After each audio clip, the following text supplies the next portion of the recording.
오늘 성경 말씀은 계속해서 열왕기하 10장입니다. 15절.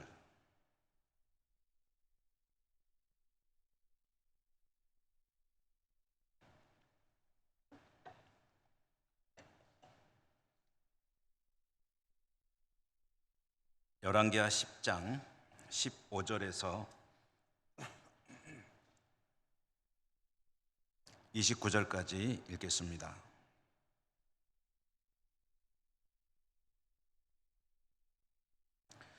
예후가 거기에서 떠나가다가 자기를 맞이하러 오는 레가비 아들 여호나답을 만난지라.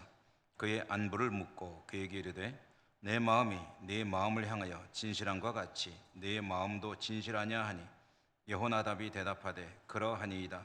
이르되 그러면 나와 손을 잡자. 손을 잡으니 예후가 끌어 병거에 올리며 이르되 나와 함께 가서 여호와를 위한 나의 열심을 보라 하고, 이에 자기 병거에 태우고 사마리아에 이르러 거기에 남아있는 바 아합에게 속한 자들을 죽여 진멸하였으니 여호와께서 엘리야에게 이르신 말씀과 같이 되었더라.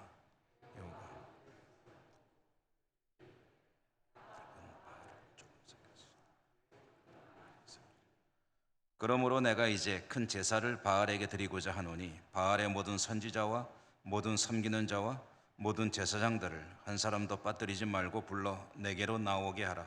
모든 오지 아니하는 자는 살려두지 아니하리라 하니, 이는 예후가 바알 섬기는 자를 멸하려 하여 계책을 씀이라.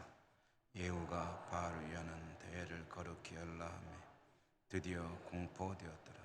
예후가 온 이스라엘의 사람을 두루 보냈더니 바알을 섬기는 모든 사람이 하나도 빠진 자가 없이 다 이르렀고, 무리가 바알의 신당에 들어가매 바알의 신당 이쪽부터 저쪽까지 가득하였더라.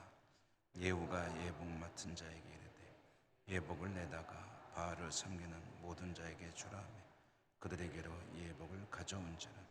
예후가 레가비 아들 여호나답과 더불어 바알의 신당에 들어가서 바알을 섬기는 자들에게 이르되 너희는 살펴보아 바알을 섬기는 자들만 여기 있게 하고 여호와의 종은 하나도 여기 너희 중에 있지 못하게 하라 하고, 무리가 번제와 다른 제사를 드리려.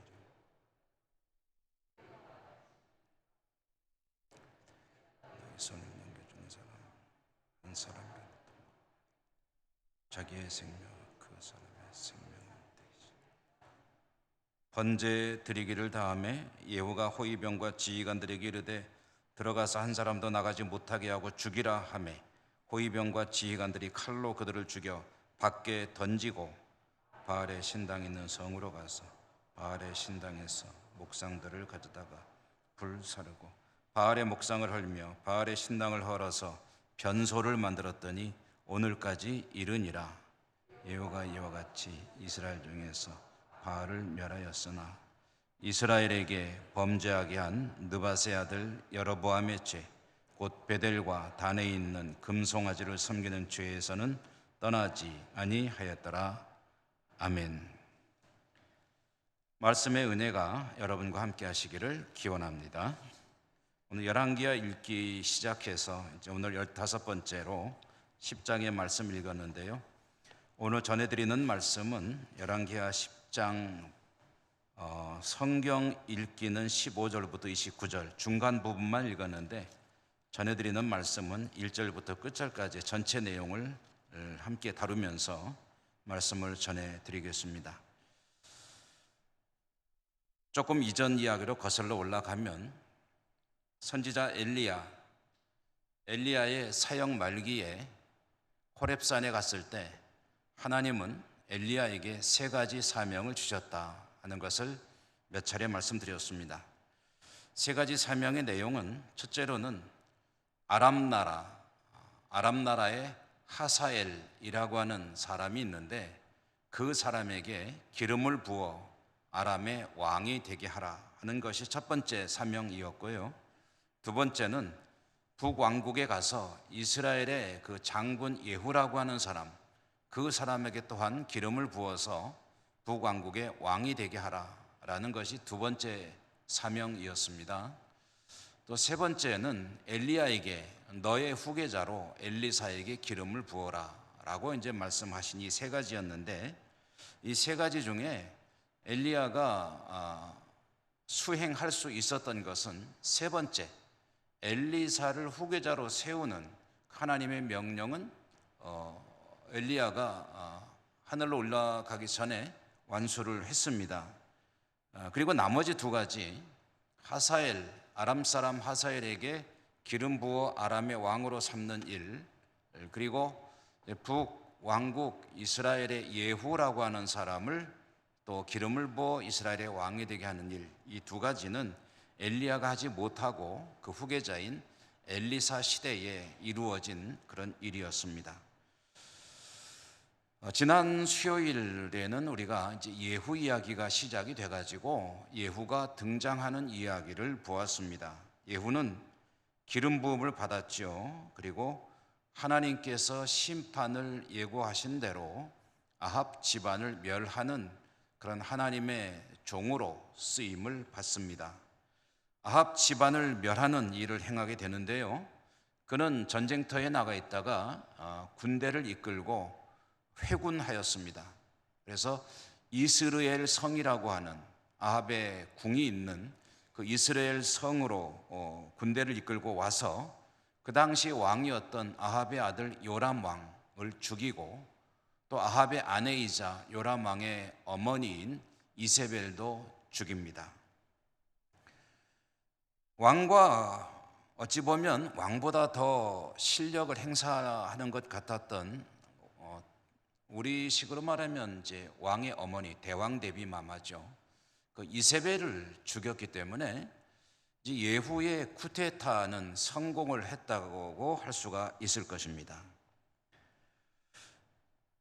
요람 왕과 요람 왕의 모친 이세벨을 죽인 후에 그때 또 거기에다가 덩달아 죽은 사람이 있는데요, 누구냐면 남왕국의 왕이었던 아하시아라고 하는 사람이 북왕국의 전쟁을 지원하기 위해서 군대를 이끌고 와서 거기 있다가 그만 이 난리통에 얼떨결에 죽임을 당합니다. 그러니까 북왕국의 왕, 남왕국의 왕이 한꺼번에 다 죽은 거죠.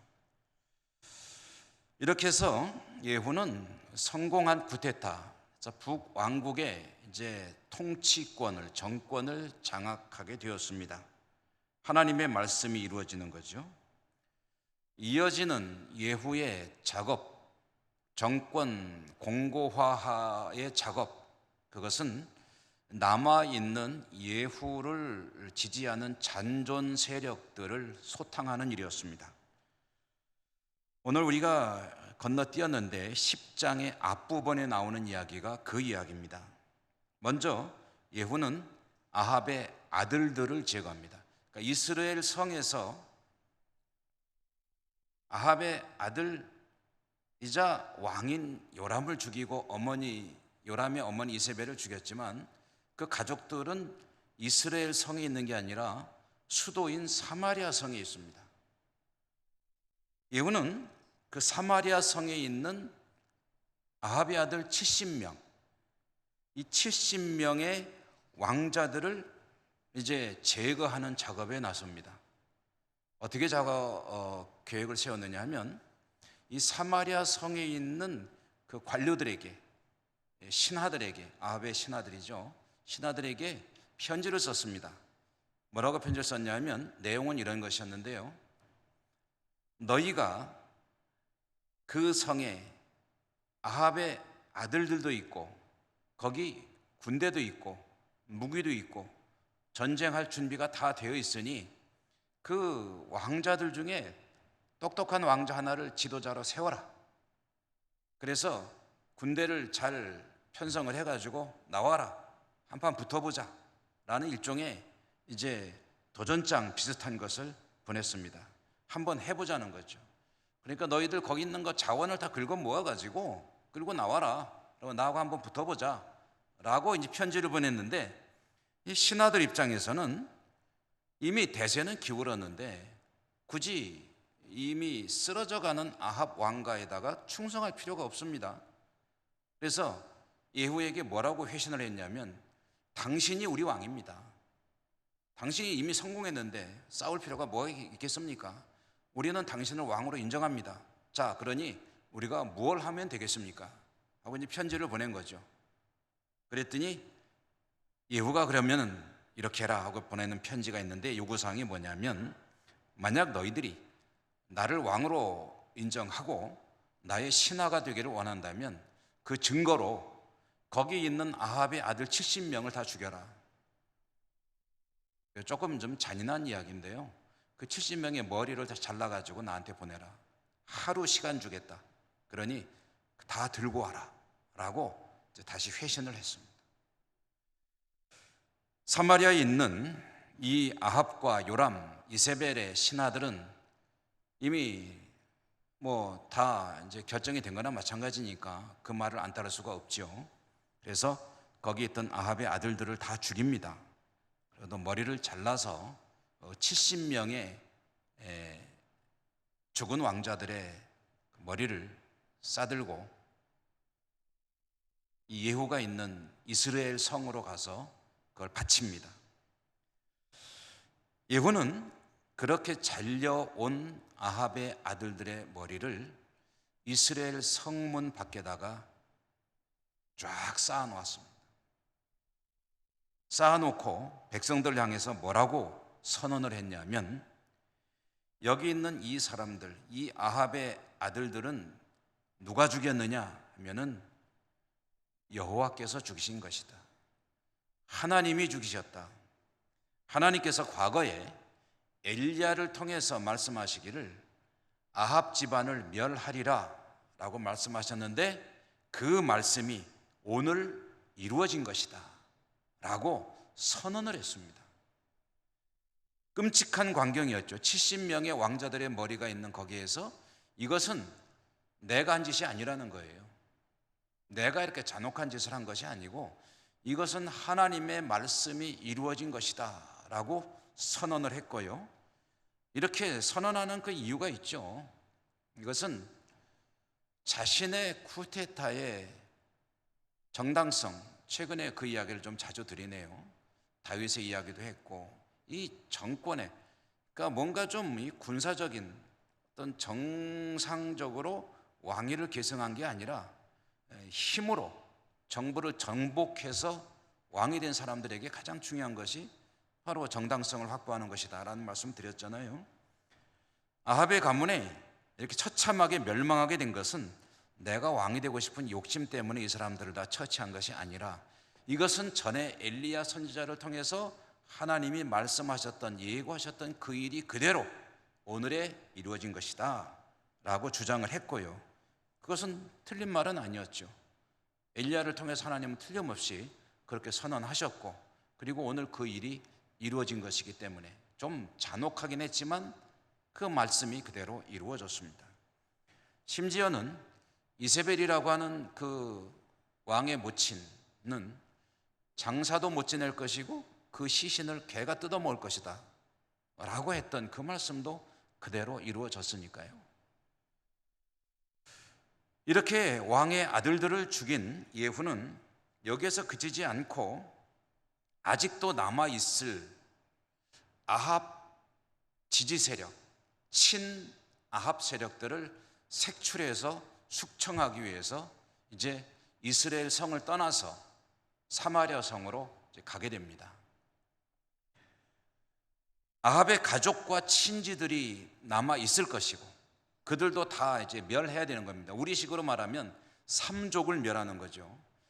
그 사람들을 다 멸해야 되고, 또 정치적으로 아합을 지지하는 세력이 있다면 역시 그런 사람들도, 그런 세력들도 다 색출해 가지고 다 제거해야만 자신의 왕권이 이제 공고해지게 될 것입니다. 그러므로 사마리아 성으로 이제 마지막 이 작업을 하기 위해서 예후는 출발을 해서 가는데요. 그때 또 하나 중간에 슬쩍 끼어든 이야기 하나는, 북왕국에서 이런 일이 벌어지니까 남왕국에 왕이 지원 나왔다가 얼떨결에 목숨을 잃었다 그러지 않았습니까? 남왕국 왕이 아하시아가 그러다 죽었는데, 난리통에. 근데 그때 아하시아만 있었던 게 아니고 또 아하시아의 형제들이 북왕국에 와 있었던 모양입니다. 갑자기 그 사람들의 이야기가 나오는데 42명이었다고 그래요.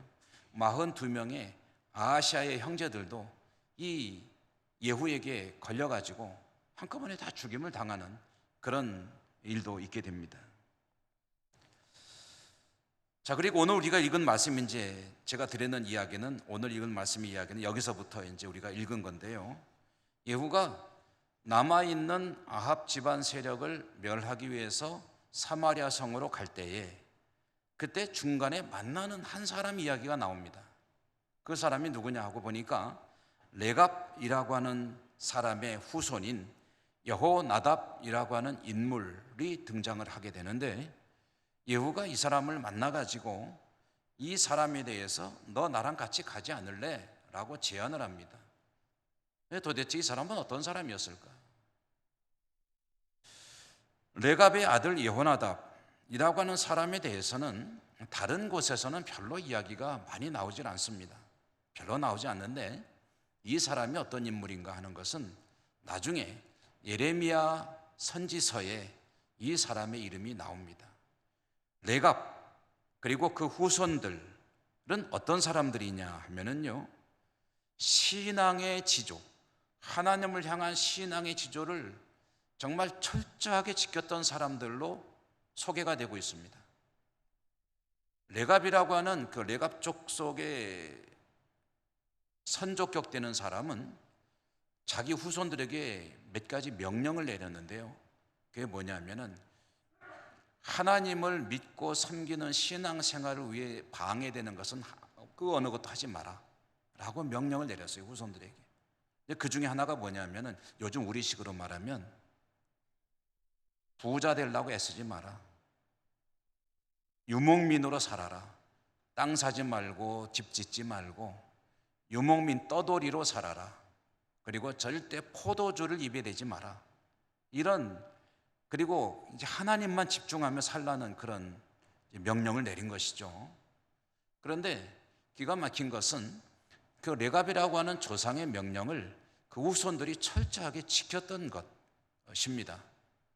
그래서 예레미야 선지자의 그 글들을 보면 그 사람과 그 후손들이 여호와 하나님 신앙을 철저하게 지킨 지조 있는 신앙인으로 소개가 되는 거예요. 그 사람, 그 레갑의 아들 여호나답이라고 하는 인물, 이 사람은 이 당시에는 아주 격렬한 바알 반대 투쟁 운동을 하는 사람이었습니다. 그러니까 바알을 반대하는 일에 자신의 삶을 헌신한 그런 사람이었다는 거죠. 근데 예후가 이 사람을 만난 거예요, 길에서. 자기는 이제 하나님 명령에 따라서 아합 집안을 다 멸했고 이제 바알 숭배 사상을 깨부시기 위해서 이제 사마리아로 가고 있는데, 바알 반대 운동의 일선에서 아주 열심히 활동을 하던 이 레갑의 아들 여호나답이라고 하는 인물을 만나니까 당신 나랑 같이 갑시다 라고 이제 제안을 하는 거예요. 왜 그랬느냐? 당신이 나를 좀 도와달라, 그리고 증인이 되어달라, 내가 바알을 반대하는 사람이었다는 것을 당신이 내 편에 섬으로 입증되게 해달라 라고 제안을 한 것입니다. 그 제안을 이제 레갑의 아들 이 여호나답이 받아들여서 두 사람이 함께 이제 사마리아 성으로 가는 겁니다. 가가지고 거기서 나름대로 이제 계획을 세우는 거예요. 어떻게 하면은 바알 숭배자들을 이 땅에서 척결할 것인가, 바알 숭배 신앙을 이 땅에서 몰아낼 것인가.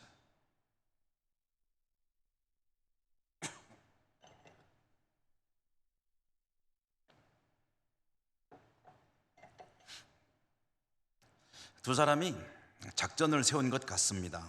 그건 뭐냐면은 이제 선포를 하는 거예요. 선포를 하는데 뭐라 그러냐면, 오늘 우리가 읽은 말씀이 나오죠. 나 예후는 아합보다, 요람보다, 과거 어떤 왕보다도 바알을 철저하게 섬길 것이다.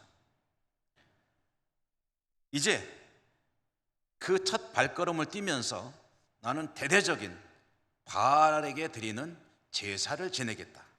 이것은 국가적인 행사이다. 그러므로 이 땅에 있는 모든 바알을 섬기고 지지하는 제사장은 물론이고 선지자도 물론이고 바알을 섬기는 자는 물론이고 바알을 추종하는 모든 사람들은 다 모여라.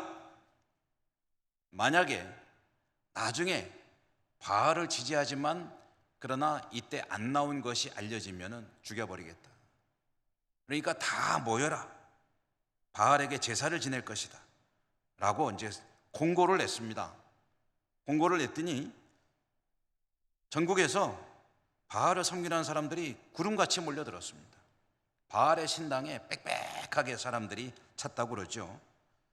이유는 이렇게 해서 거기에 모인 모든 사람들을 놓고 이 중에 혹시 바알을 섬기지 않고 여호와 신을 섬기는 자가 있느냐? 있으면 다 빠져. 그렇게 말한 거예요. 다 나와. 근데 나오는 사람이 있었는지 없었는지 모르겠어요. 어쨌든 그렇게 선언을 하고 그 다음에 이제 다 나왔지. 그 다음에 이제 군사를 거기 뺑 둘러 포위를 한 겁니다. 포위를 해가지고 그 군대에게 뭐라고 그랬냐면 여기 있는 이 작자들을 다 죽여라. 만약에 하나라도 놓치면 놓친 사람의 목숨으로 대신 갚겠다라고 하면서 거기에 바알을 지지하기 위해 나왔던 모든 사람들을 다 몰살을 또 시켜버립니다. 피가 많이 흐르죠. 이렇게 해서 바알에게 제물을 바치기 위해 모인 사람들을 다 몰살시켰는데 참 이것은 어찌 보면은 역사의 어떤 아이러니라고 할까요? 바알에게 제물을 바치기 위해서 거기에 모여있던 사람들은 자신들이 바알 때문에 제물이 되어 죽는 그런 운명이 되어버리고 말았습니다. 이렇게 바알 추종자들을 진멸한 예후는 이어서 바알 신당에 있는 그런 우상들을 다 꺼내다가 뽀개가지고 불태워버렸습니다.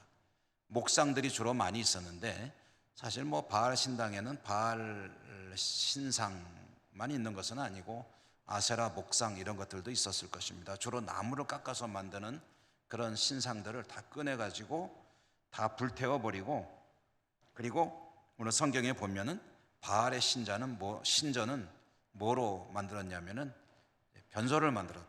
화장실. 이것은 굉장히 그 바알 신을 모욕하는 의도적인 행위죠. 동양에서 보면은요, 동양의 역사서들을 읽어보면 어떤 나라 또는 어떤 정권, 어떤 사람을 숙청하고 그 사람을 완전히 그 집안을 괴멸시킬 때 하는 행위 중에 하나가 그 집안 집터를 완전히 다 허물어버리고 거기다 연못을 만드는 이야기들이 가끔 있습니다. 그러니까 사람이 살던 집을 흔적조차 없애버리고 그거 파가지고 연못을 만들었다 그러는 것은 그 집안에 완전히 씨를 말린다는 그런 의미거든요. 삼족을 멸하죠.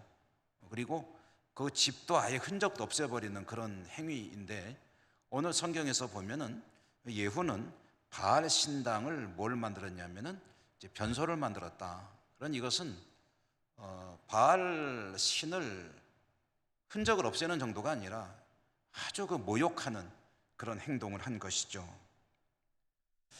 이 바알 신전을 변소로 만드는 이 일은 어쩌면 바알 숭배 사상을 박멸하기 위한 마지막 최후의 결정타와 같은 것이었다라고 말해도 될 것입니다.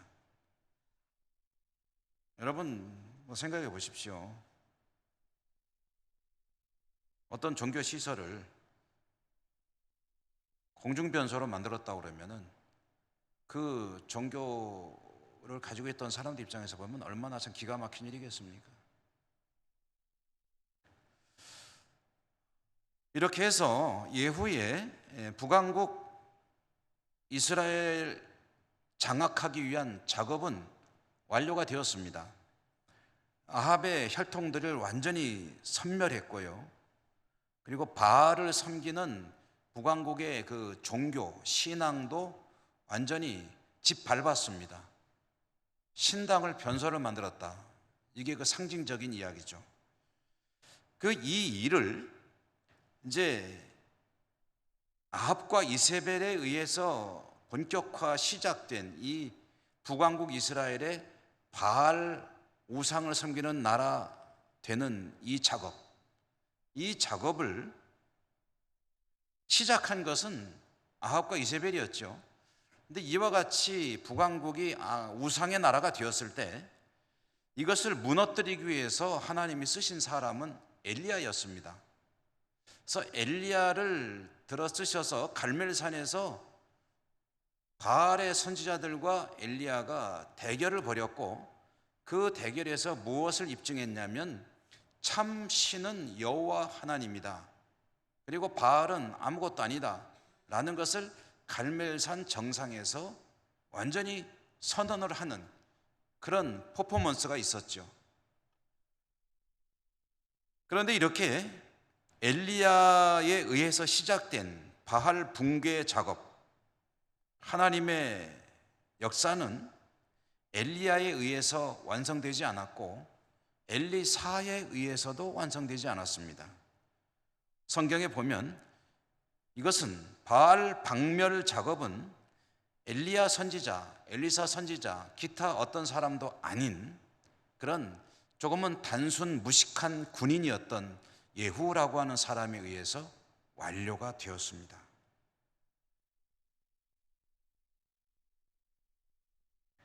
뜻밖이죠.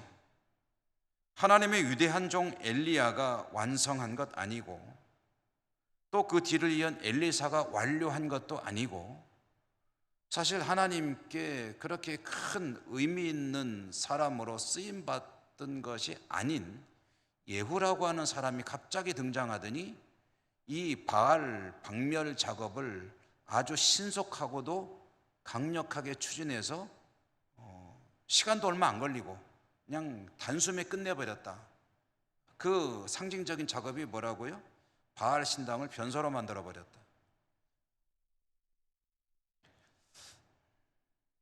조금은 뜻밖의 인물에 의해서 바알 숭배 사상이 완전히 초토화되는 이런 역사는 어찌 보면 하나님께서 일하시는 또 한 가지 방식 중에 하나가 아닌가 하는 생각을 해보게 됩니다. 예후가 이스라엘의 가장 근본적인 이 뿌리 깊은 이 문제를 아주 시원시원하고도 너무나도 쉽게 해결을 해버렸습니다. 일단은 뿌리를 한 번은 뽑은 겁니다. 완전히 뽑을 수는 없는 것이지만 하나님의 역사는 이렇게 때로는 뜻밖의 사람에 의해서 또는 뜻밖의 사건에 의해서 이루어지는 것을 우리는 종종 보곤 하지요. 자, 이제 이 예후라고 하는 사람 이야기를 좀 해보겠습니다. 이렇게 위대한 일을 이루었습니다. 예후는 참 추진력도 대단하고 강단도 있고 그런 사람이었음에 틀림없습니다. 그렇게 위대한 역사를 이루었는데 이 정작 자신은 하나님 앞에 어떤 믿음으로 살았느냐 하는 것을 이제 좀 봐야 되겠죠. 이렇게 하나님 보시기에 위대한 그런 큰 일을 했음에도 불구하고 그는 하나님 앞에 어떤 신앙으로 살았느냐, 성경이 평가하기를 그가 여로보암의 길을 떠나지 아니하였다라고 평가를 하고 있습니다. 여로보암의 길을 떠나지 아니하였다.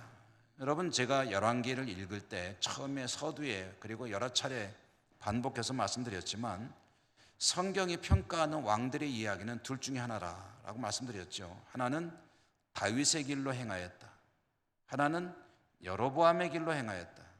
이 둘 중에 하나입니다. 그런데 이 예후라고 하는 인물이 북왕국의 바알 신앙을 완전히 초토화시킨 그런 어마어마한 일을 행했긴 하지만 그 본인의 신앙은 어땠느냐 할 때 여로보암의 길을 따르고 있었다는 거예요. 다윗의 길을 따랐다고 그러면 얼마나 좋겠습니까? 근데 여로보암의 길을 따르고 있었다. 여로보암의 길이라는 것이 무엇이었는지 간략히 다시 한번 말씀드려 보면, 솔로몬의 아들 르호보암이 통일왕국 이스라엘의 임금이 되었을 때 이제 사람들이 여러 가지 청원을 넣게 되고 그것을 르호보암이 아주 단호하게 거절하게 되고 그래서 나라가 둘로 쪼개지지 않습니까? 그때 하나님께서는 여로보암이라고 하는 인물을 준비해 놓으셨다가 그에게 북쪽 10개 부족, 12개 중에 10개 부족을 띄어서 주시면서 내가 이 민족, 이 나라를 다스려라 해서 통일왕국 이스라엘은 북왕국 이스라엘과 남왕국 유다로 이제 분열이 되게 되죠. 북왕국 10개 부족을 거느리고 이스라엘의 통치자가 된 여로보암에게 하나님이 약속을 주십니다. 무슨 약속을 주시냐면, 내가 내 명령을 잘 지켜 행하면서 이 나라를 다스려 간다면, 구약 성경에 자주 나오는 왕들의 어떤 그 정체성, 하나님의 양들을 돌보는 목자로서 내가 정말 신실한 목자로 살아가기만 한다면, 그러면 너의 후손들이 오래오래 왕위를 누리게 될 것이다. 이것이 이제 다윗에게 주었던 약속이라고 그랬죠. 여로보암에게도 주었습니다.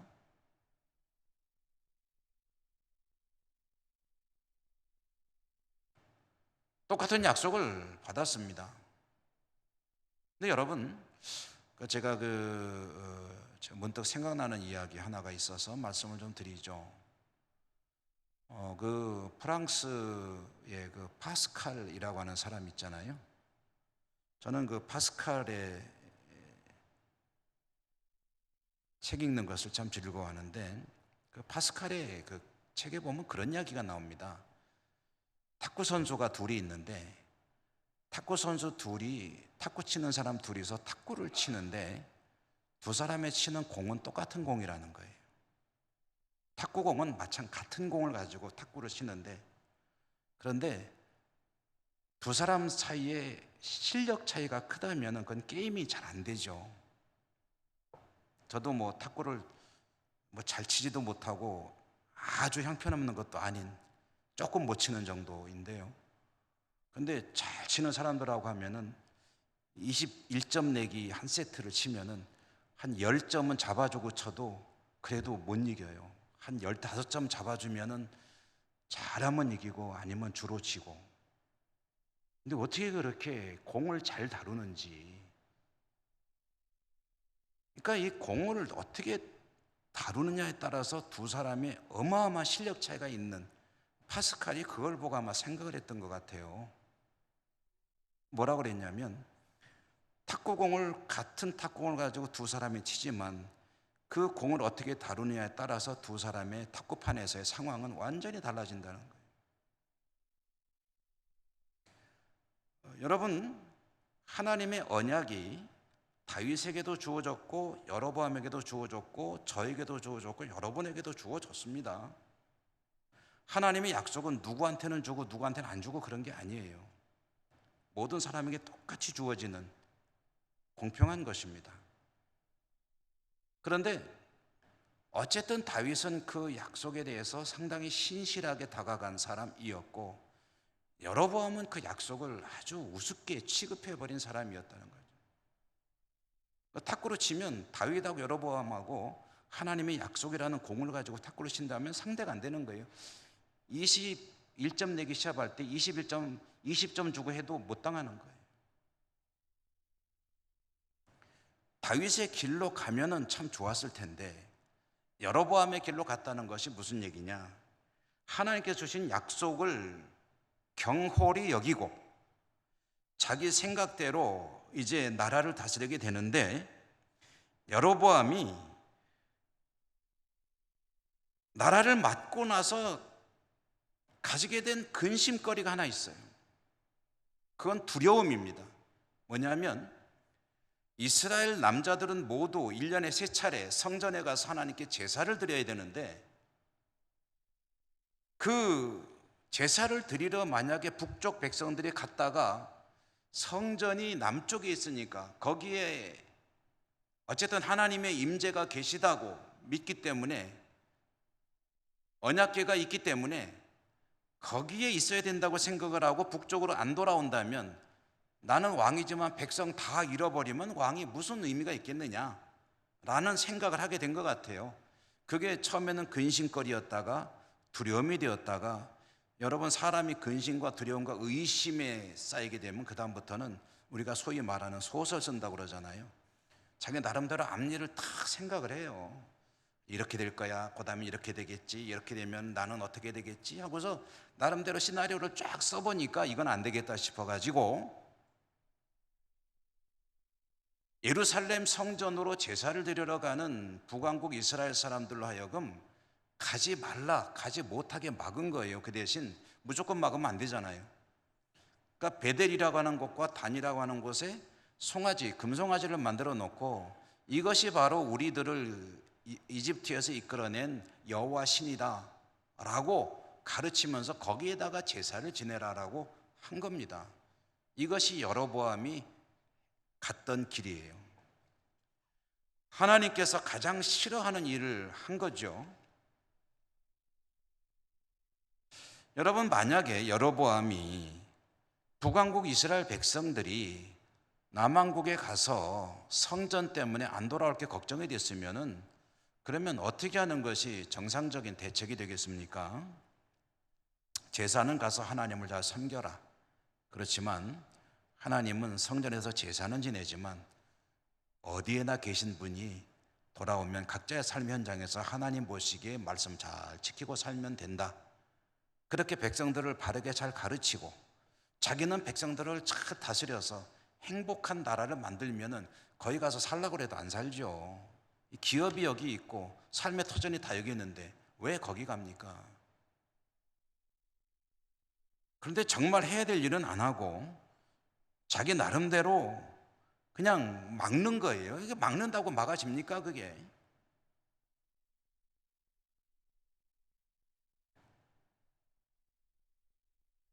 이것이 여로보암의 길입니다.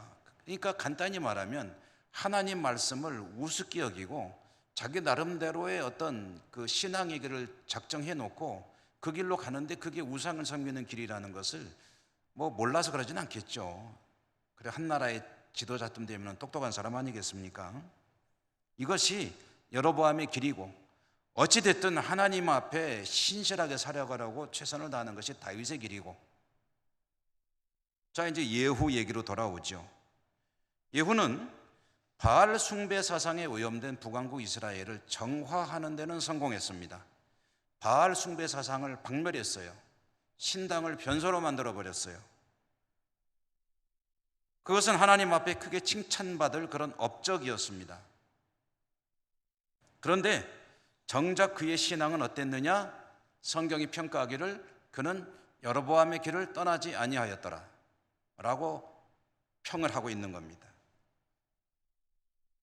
무슨 소리예요? 바알 숭배는 벗어나는 것 같았는데 자신은 베델과 단에 있는 금송아지를 섬기는 일에 몰두하고 있었더라. 그 악습을 벗어나지 못하고 있었더라. 왜 그랬느냐? 자기도 막상 북왕국 이스라엘의 통치권을 장악하고 보니까 여로보암이 생각했던 그 걱정을 벗어던지지 못하는 거예요. 그 생각에 사로잡히는 거예요. 야, 남쪽으로 가면 안 되지. 국경 봉쇄해라. 그리고 남쪽으로 가려고 그러는 사람들은 잘 들어라. 베델에도 금송아지, 단에도 금송아지, 그 상이 있잖아. 그게 바로 여호와 신이야. 그래 가면서 거기 가서 제사를 지내라고 하는 거예요. 여로보암의 길을 뒤쫓아가는 겁니다. 신앙보다, 하나님보다 그의 현실, 북왕국의 왕노릇하는 것이 더 크게 느껴질 때 하나님은 왜소해지죠. 하나님은 무기력한 존재가 되어버리죠. 누구 때문에 왕이 됐는데.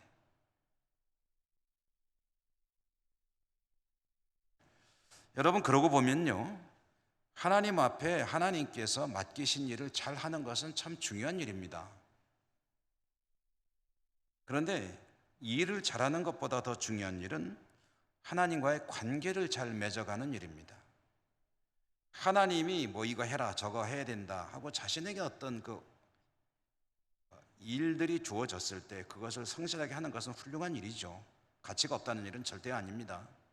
훌륭한 일입니다. 그러나 그보다 더 중요한 것은 근본적인 하나님과의 관계다라는 거예요. 나와 하나님의 관계를 잘 세워가는 것이 더 소중하고 그것이 먼저 바르게 이루어져야 할 일이다 라는 그런 말씀입니다. 여러분, 우리가 그런 얘기 많이 하잖아요. 일보다 사람이 중요하다. 우리가 살아가는 삶의 현장에서 일이 중요하냐 사람이 중요하냐? 일 때문에 사람 잃지 마라. 혹시 일은 못하더라도 사람을 잃으면 안 된다. 그런 얘기 우리가 하지 않습니까? 일보다 사람이 중요하다. 일보다 그것이 서로 하나님께서 명하신 일이라 할지라도 그에 앞서 더 중요한 것이 뭐냐면 하나님과의 관계를 바르게 하는 일이다. 이것이 바로 올바른 믿음의 이야기 아니겠습니까? 하나님과의 관계를 잘하고 그 하나님의 말씀과 뜻 안에서 이웃들과의 관계를 잘해 나가는 것, 이것이 가장 중요한 근본 중의 근본이다. 그러므로 주님께서 말씀하시지 않습니까? 가장 큰 계명이 뭡니까? 했더니 하나님을 사랑하라. 그리고 그와 똑같이 내 이웃을 사랑하라. 여러분, 하나님을 사랑하고 이웃을 사랑하고 이와 같은 이 가장 근본적인 일을 잘 하면서 하나님이 맡기시는 사역들도 잘 감당해 나가야지. 이 일은 기가 막히게 잘하는데 가만히 보니까 하나님과 관계는 엉망이다. 인간관계도 기독교인으로서 썩 그렇게 바람직하지 못하다라고 한다면 그것은 모래성을 쌓는 거나 마찬가지입니다. 마태복음의 말씀으로 비유해 본다면 그러면 모래 위에 집 짓는 거죠. 반석 위에 집을 지어야 되는데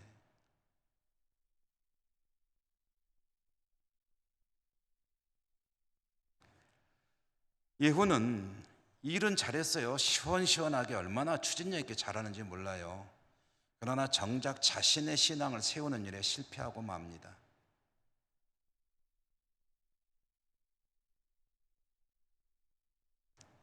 이렇게 예후가 참 아쉽지만 하나님 앞에 과오를 범하게 되는데요. 그런데 하나님께서 그래도 인정할 만한 공적도 있었죠. 하나님께서 인정하실 그런 공적도 있었기 때문에 하나님께서 예후에게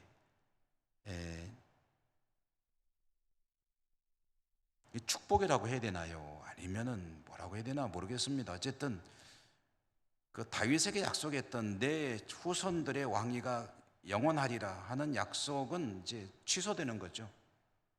취소되는 대신 그렇다고 해서 너만 왕 노릇하고 끝나라 그러지도 않고요. 4대까지는 왕 노릇할 수 있도록 해주겠다라고 하나님이 이제 말씀을 하세요. 그러니까 그 예후의 신앙으로 봐서는 뭐 그렇게 할 수 없지만 어쨌든 내가 세운 공적도 있으니 애는 썼으니 4대까지 내 후손들이 왕노릇하도록 내가 왕위를 이어가도록 해주겠다라고 말씀을 이제 하시는 거죠. 여러분, 그 북왕국 이스라엘의 역사가 전체가 한 210년쯤 됩니다. 210년간 북왕국이 지속됐습니다. 우리나라 조선왕조 같은 경우에는 얼마나 했는데 한 600년 되나요? 얼른 생각이 안 나네요. 한 500년인가요? 500년쯤 되는군요.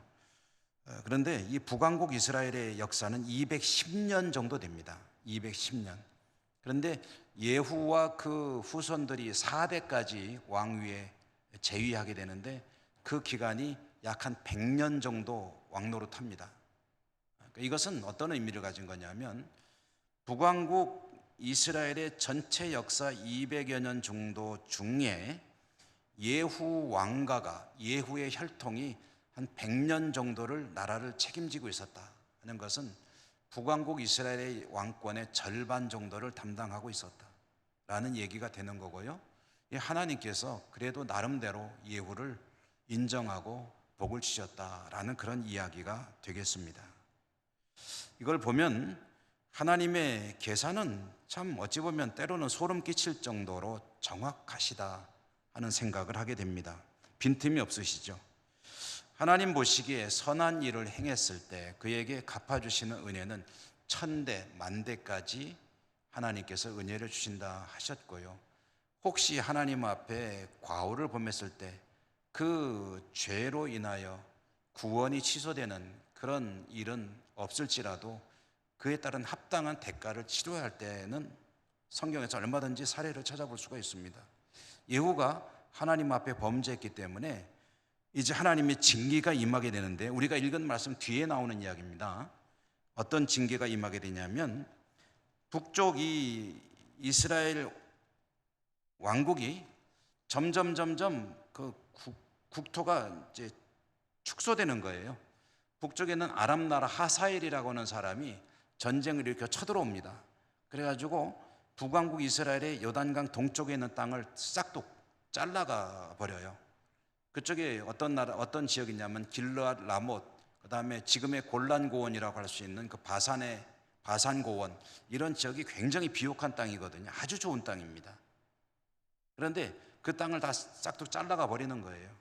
그래서 그것을 성경은 뭐라고 말하냐면, 예후가 하나님 앞에 올바로 서지 못할 때에 하나님이 예후를 징계하신 하나의 징계 수단으로 북왕국 이스라엘의 영토를 축소시키고 계셨다. 나라가 위축되는 거죠. 왕의 입장에서는 굉장히 가슴 아픈 일이죠. 그리고 그와 같은 가슴 아픈 일이 벌어질 때 지혜로운 사람은 하나님께 나와서 그 원인을 묵상하고 찾고 회개하며 기도하며 신앙을 바로 세우는 일로 들어가게 되면 하나님이 그것을 또 바로 잡으시죠. 어리석은 사람은 그것을 깨닫지 못하고 그냥 밀고 나가는 거죠. 여러분, 이렇게 예후의 통치 시기는 이것으로 이제 성경이 매듭을 짓습니다. 그리고 그 뒤에 이어지는 왕들의 이야기가 나오는데요. 오늘 예후의 이야기를 통해서 들려주시는 하나님의 말씀이 우리 모두에게 중요한 영적 교훈이 될 수 있기를 주님 이름으로 축원합니다. 은혜로우신 하나님, 감사합니다. 열왕기하를 읽고 또 그 속에 사람들의 이야기, 하나님의 은혜와 또 하나님의 때로는 징계 또는 심판의 이야기를 읽고 있습니다. 저희들의 삶 가운데도 주시는 하나님의 은혜가 있고 약속이 있는데, 이 말씀들을 통해서 잘 깨닫고 축복된 믿음의 삶으로 나가는 은혜가 저희 모두에게 있게 하여 주시옵소서. 예수님 이름으로 감사하고 기도드립니다. 아멘.